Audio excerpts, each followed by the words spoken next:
Hey everyone, it's Sleepy Reader, aka Damien, and I am back again with another weekly installment of my comic book thoughts on the new comics I got this past Wednesday.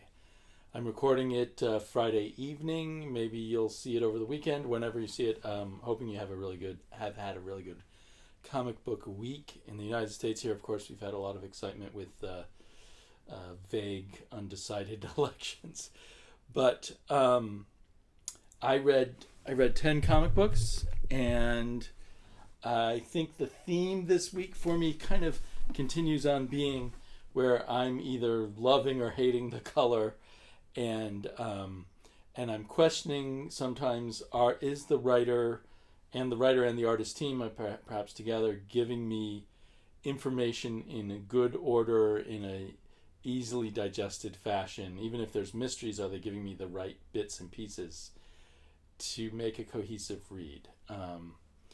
Sometimes I feel like, at least in this corner of the comic book world, they just sort of forget to do that. Maybe that'll be more clear. I'll also talk a little bit about heavy metal. I've only read part of it. I'm trying to collect heavy metal again. This is 301. I actually got 298, 299, and 300, but I haven't even read those at all yet. This is very much a mixed bag, and I haven't read the whole thing, so I'm not going to include it as part of the countdown, the super subjective countdown that is just how I'm feeling about these books at the time I read them in terms of my enjoyment. All right, so in at number 10, the bottom of my rankings, was this kind of oddball comic from Heavy Metal Elements, called Dark Wing. It's hard to read that, by Matthew Medney. Art by someone whose name is put much smaller, German Ponce. I think we get better credits on the inside. No, not there. So this was kind of just stuck in my box, and my shop owner asked me if I'd like it because I just had added heavy metal to my box, and I took a quick flash look at it and thought, okay, yeah, maybe I'll go ahead and buy this issue, but don't put every heavy metal comic book, every comic book published by Heavy Metal in my box just because I ordered Heavy Metal magazine. So it looked kind of cool with a quick flip over. I like the science fiction, but this story basically, in this issue, had no characters to relate to or understand who they were. You didn't know what they were doing and what the goal was. It was like a whole bunch of techno babble as they're struggling with something in outer space. And there's something called the cell, which I didn't know what it was. And so nothing made sense. And it felt like maybe coming in on the third issue of something where maybe you know these characters and now you're having just a whole bunch of big fireworks, so to speak, that makes sense to you because you've read all the other stuff. Now, I did discover that in Heavy Metal magazine, they had a story relating to this. Let's see if I can find it quickly. There it is. So you can see that also looks really cool. So this is a story, part of the Darkwing story, I guess. But I don't know if it says Darkwing Chapter 2. I don't know if it comes after this issue of Darkwing, or if there was a two-parter in Heavy Metal that leads into Darkwing. But anyway, I went ahead and read this part 2 of whatever it is, and it made there was a teeny bit more of a plot and a sense of some characters going on, but basically not a whole lot. So this is just, especially given this, as a single standalone issue number 1, it didn't give you, the reader, anything to hang on to. It was just a series of events that were just couched in a lot of fake science fiction, hand-wavium kind of technobabble. As you can see, the art was really cool by the artist that they don't want to give a lot of credit to, or maybe it was the colorist kind of punched it up a lot too. The artist is maybe better at the big kind of outer space artifacts than at the human figures, although he's not bad with the human figures. Let's see, do they list who the artist is at the back or something? But what this turned out to be, in part, is this guy who wrote it, Matthew Medney, is one of the publishers or something at Dark Horse, not Dark Horse, at Heavy Metal. I think there he is, right there. It doesn't say what his it says insights from Heavy Metal's Big Three.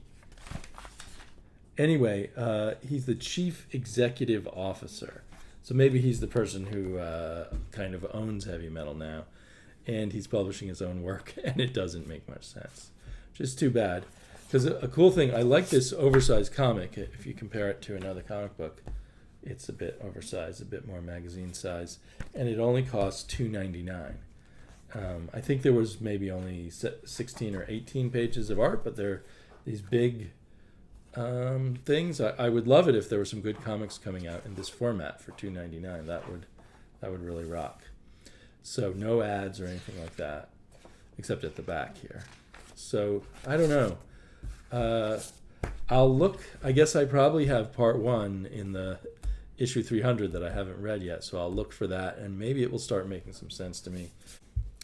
In at number 9, a not bad at all comic, but just kind of Firepower's just chugging along, and I still haven't read the prologue trade, so maybe all of this would have more of an emotional play for me as his family is being attacked by this group of super kung fu type of warriors.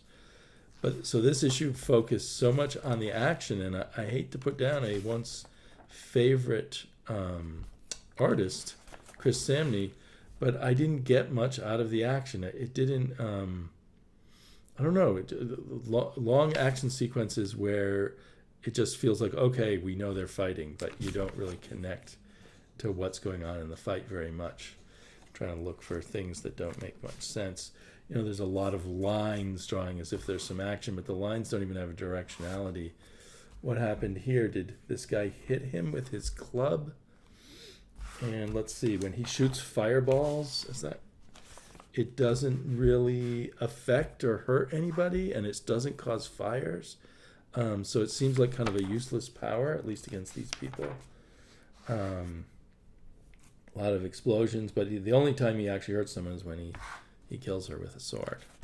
And then, sequences like this where he and his family are in the car and he's fighting the guy with whatever weapon this is, and you just can't tell what's going on. So it just felt like a whole bunch of generic fighting in a sense that I didn't connect to a whole lot. I'm not dropping this comic or anything. Certainly, coloring-wise, you see, here's how you can show it's dark, it's at nighttime, without obscuring any of the line work. Lesson to other colorists. So, I feel upset that this is making me less of a Chris Samney fan than I used to be. Not that I hate the artwork, but certainly I seem to remember Chris Samney doing really good action scenes. I'm just not sure. In at number 8 for me was Batman. And this was a perfectly good Batman issue, and I think I've read too many Batman stories or something. It just seems so familiar and almost generic with the kind of a flash. Oh, what's going on in this picture? It's hard to even tell. This artist was a bit of a step down from the usual artist that we've been used to in Batman. What was the Pagulian? I think I usually like that artist quite a bit. But anyway, there's plenty of good pages. But the basic plot here is there's some guy from Batman's past, from back when he was still just Bruce Wayne, and he was training to learn all the different kinds of fighting skills and detective skills, etc. And there's some guy from that past who has now come back to take over from him from Gotham and get rid of him. And it seemed like such a familiar plot device for Batman. I've even seen it in one of those direct-to-video Batman Lego movies has a plot like that. So, anyhow, I'm almost thinking maybe I just need a break from Batman. So I'm having the same experience with in several of the recent detective comics too. It just seems all too familiar. Okay, in at number 7 is, what is it, issue number 4 or 5 of the goddamned issue 4. I have a feeling this is only going to be 5 or 6 issues, so we're getting near the climax. Fantastic art, but occasionally the coloring would kind of obscure the art, like in these dark scenes. But the rest of the coloring is great. So these first 2 pages with these dark scenes, I'm just getting super picky about coloring. But otherwise, it's beautiful. This is kind of what you would wish for things looking like in heavy metal, I would think. But anyway, the problem, so I enjoyed it, but I kind of feel like it lost its momentum. It felt like the whole structure was these girls running away, and suddenly we find basically they can't run away and they're recaptured. And to have that happen in issue 4, but still there's interesting things going on, and the things that happen in the last few pages are definitely gripping and make me eager to see what issue 5 will be like. This one seems even more sort of, because this is the second goddamned story that we've had. The other one was out years ago, but it seems even more sort of bitter about God and the uses of religion. But I'm not sure I really understand what Jason Aaron, the writer's true goal or point about the Bible and God is in here, if there really is any point. It's sort of a starting point, saying this period before God destroyed the earth with the flood and got rid of most of humanity. So humanity was real awful at this point. But it seems like there's really awful angels here in this here too, if those creatures really are angels. Okay, and here's an interesting one at number 6. Another intriguing new boom title called Origins. I don't yet know why it's called Origins. It's yet another post-apocalyptic, there's almost no humans left, or maybe extremely few humans left, at least in the New York City area, and a lot of cool visuals of the world taken over by vegetation, or the city taken over by vegetation.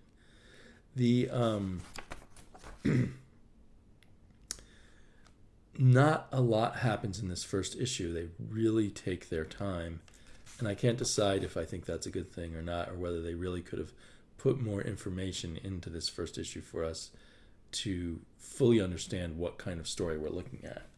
But it's pretty cool that we have this survivor of some sort living in the Natural History Museum, and she creates or clones or recreates a baby, presumably to bring the world back, although maybe not. Maybe she has some other purpose for this baby that she's raising. Yeah. So anyway, I really enjoyed it. I was intrigued by it. I felt like they could have given us more in this issue. I think somewhere it said it's like 1 of 6. That's what it says. An interesting thing about this, I don't know exactly what it means, is it's created by these 3 people, and they, I think, hold the copyright. But then it's scripted by someone else, and art by someone else, and of course colors and letters by someone else. So how does this work? Is this kind of created by committee, and then they passed off the job of actually making it come true to some hired hands? It's a beautiful book for that, for the hired hands kind of thing. It has kind of a watercolor quality to it. But it does make me wonder, well, maybe it's just kind of a thin idea that's an idea for a movie or a video game or something, and this comic book is just kind of a setup for it and won't be a fully satisfying story in its own. But that's my paranoia of having read too many comics again. But I really enjoyed it, and I'm interested to see where it goes next. In at number 5 for me is Neil Gaiman's Norse Mythology. I guess it's Neil Gaiman's and P. Craig Russell's. P. Craig Russell is in charge here of the adaptation, so he does the script and he does the layouts. And then Jerry Ordway, who still really has a lot to offer as an artist, comes in and does the actual penciling and inking, with then coloring by Lovern Kinderzewski.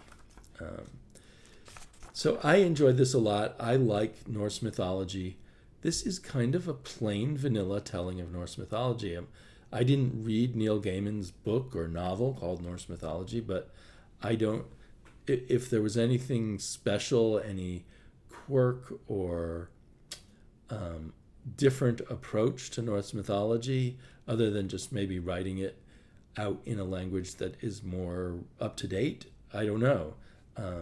So that's my one complaint is I just thought, well, maybe there's something unique about this, but it is a good solid telling of Norse mythology, and so I think it would be absolutely awesome for a younger person who is first, interested in Norse mythology but not deeply versed in it yet and really wants to know a lot of the stories.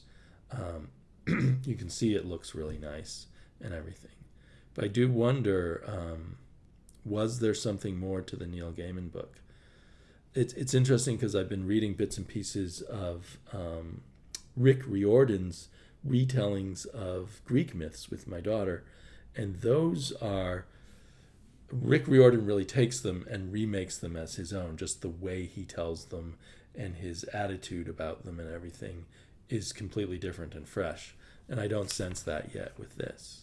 But I have no objection. I'll keep, just to get really nicely illustrated versions that go in depth on classic Norse mythology is certainly a great thing, and I'm enjoying this.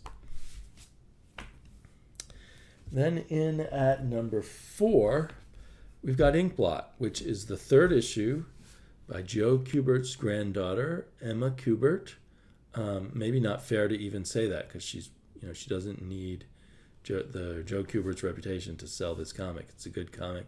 I think she penciled it and plotted it, and then Rusty Glad inked it and did the scripting, did the lettering, not the lettering, but the dialogue and captions and stuff.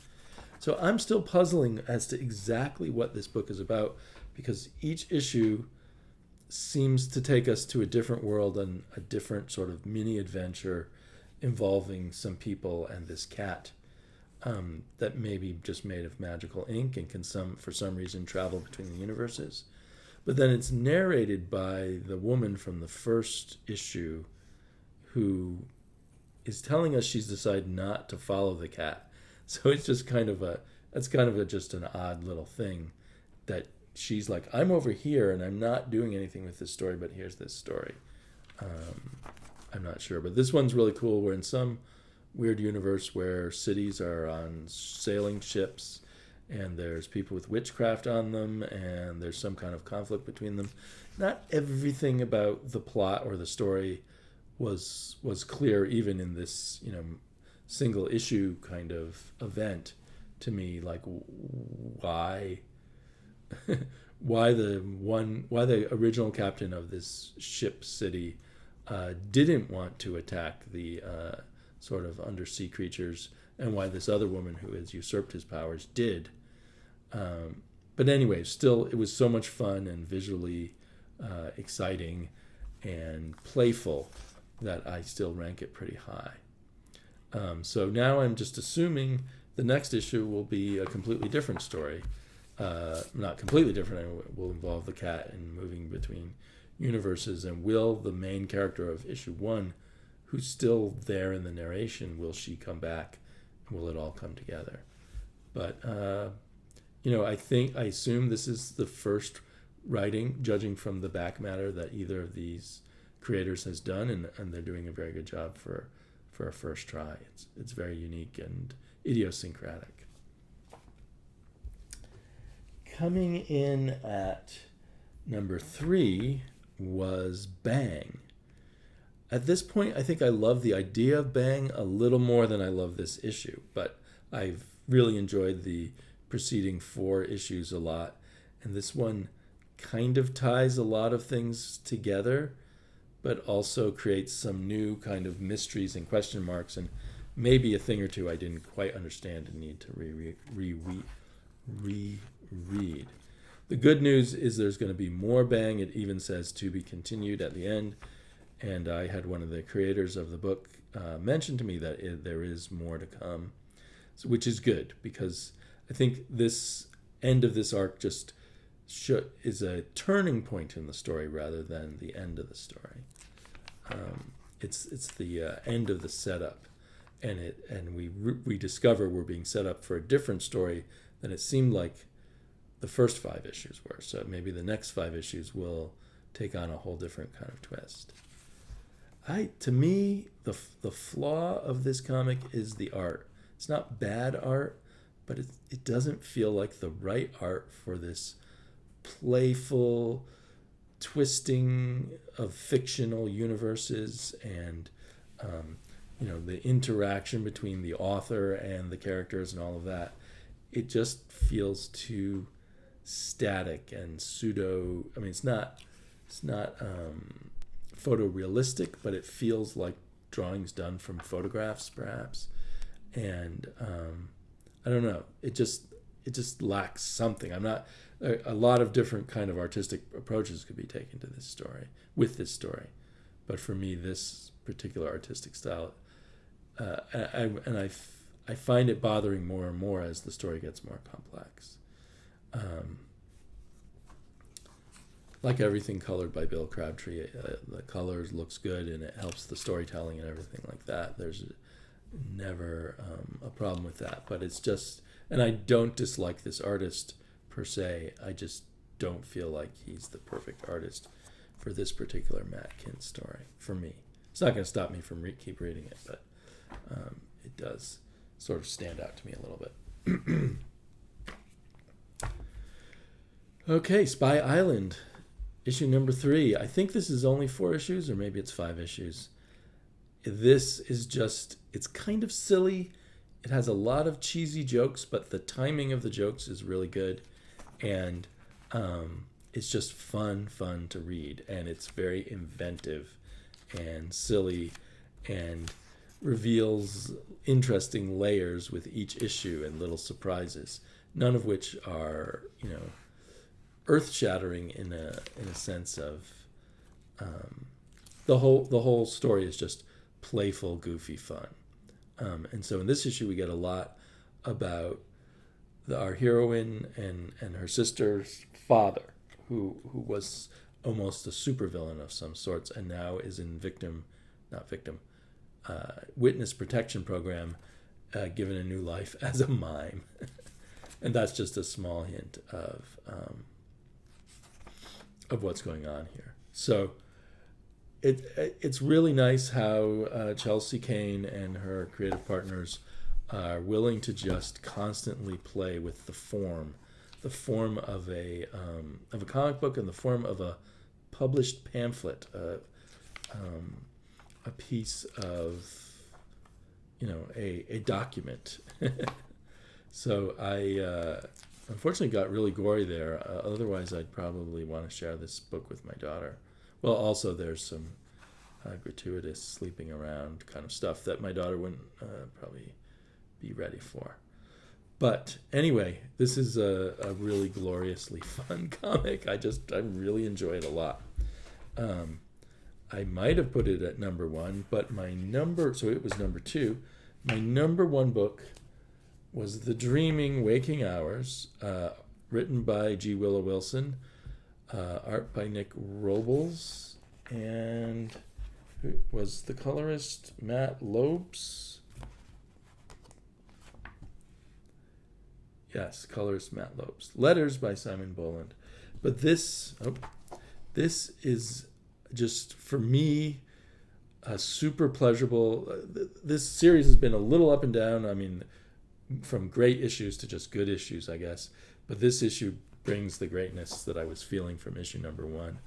And we just have art that's just right for the story, colors that are just right for the story.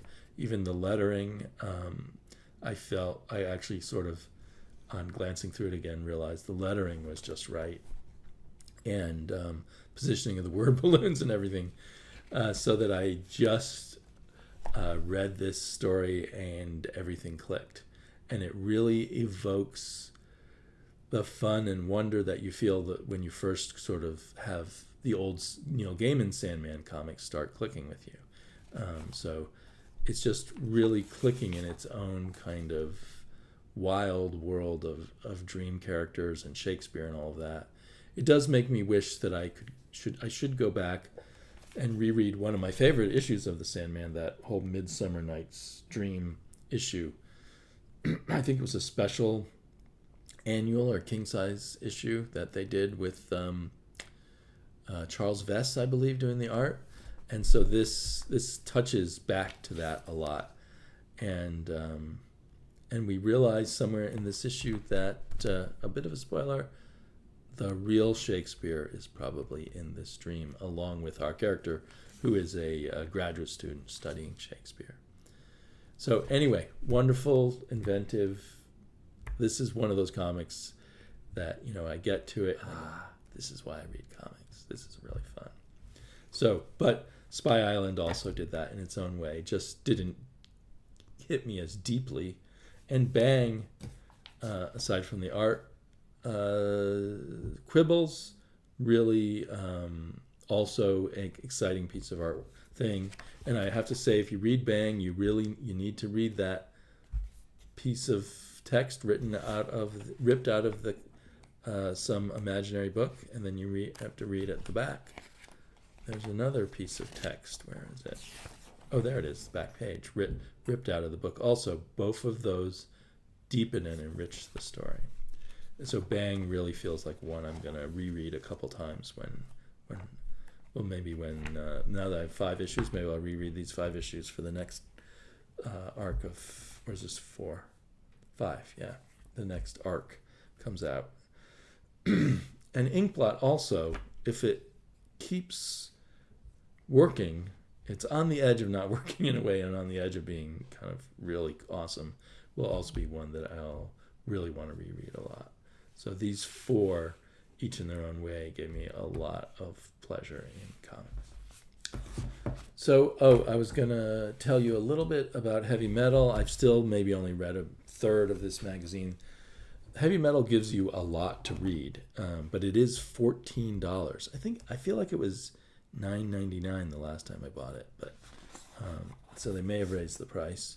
It's probably still worth $14, but that's a big chunk out of your week's budget for comics, I would think.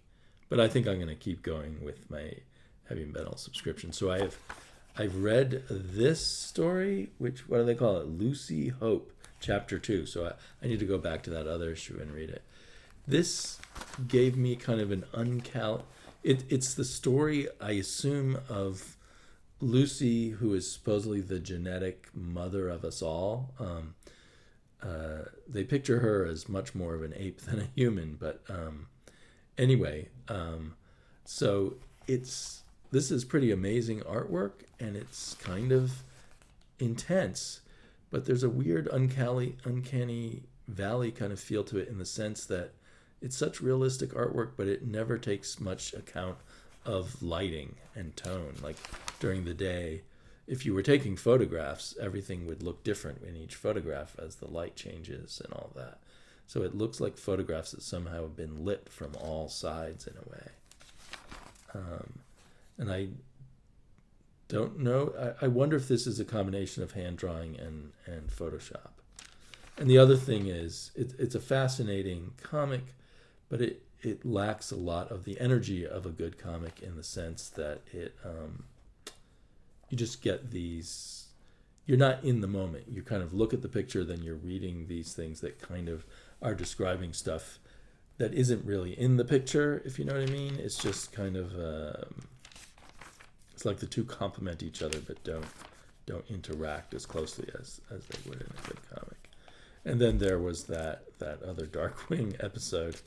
So, and then there is a interview with Richard Corbin, and it was kind of interesting, and I gather from it that he's no longer working with Dark Horse and that he's self-publishing again, probably pre-publishing in heavy metal, at least for now, and then publishing books himself. I don't know if that's a good idea at this point in the marketplace, but he would know better than I would, right? But the frustration, I think this interview was done by the author of the only comic I didn't really enjoy this week, Darkwing. So the executive publisher of Heavy Metal, and he kept asking Corbin about movie adaptations of his books, which Corbin kept saying, no, there's not going to be any movie, or I know movies that I know of, things like that. So that was kind of odd, and I wonder if this executive of Heavy Metal is kind of a movie guy or something, or hopes to get into movies, perhaps. And then this turned out to be the final chapter of like 15 chapters. Yeah, chapter 15 of this Murky World story.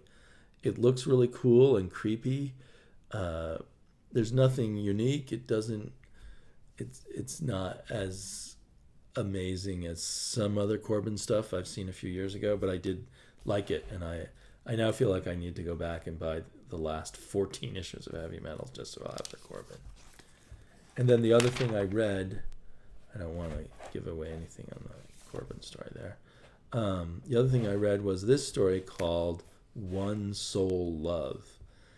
This was an odd sort of science fiction story that really played to like some kind of 50s or 60s kind of male fantasy of female sex robots who love you and only you.